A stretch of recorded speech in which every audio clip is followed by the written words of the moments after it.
Capex versus Opex. Income statement. Expenses.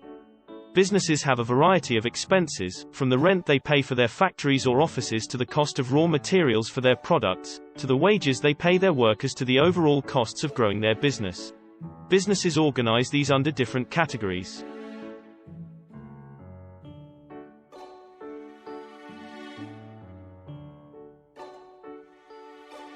The most common are capital expenditures, Capex, and operating expenses, Opex. Capex versus Opex. Capex refers to a capital expenditure, while Opex refers to operational spending.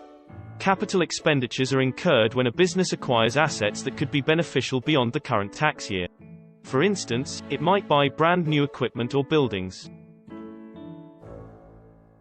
Cloud computing is an example of Opex that is better than Capex. Instead of spinning up and maintaining servers, the company can rent the amount of computing power and memory they need. SaaS is another example. Instead of buying, installing, and maintaining software.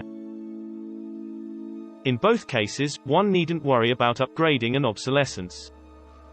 Capex asset purchases generally provide less flexibility.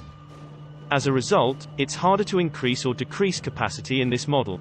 On the other hand, Opex purchases, such as SaaS subscriptions, give greater flexibility to increase or decrease power and capacity. Opex.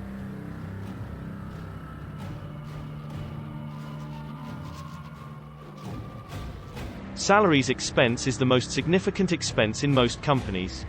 Reducing it can help more revenues make it to the bottom line and increase profitability and performance. Capex investments in robotics, software, and automation can leverage operations by working with less downtime and reducing salary-related expenses. We can leverage these assets to start a business with fewer or no employees.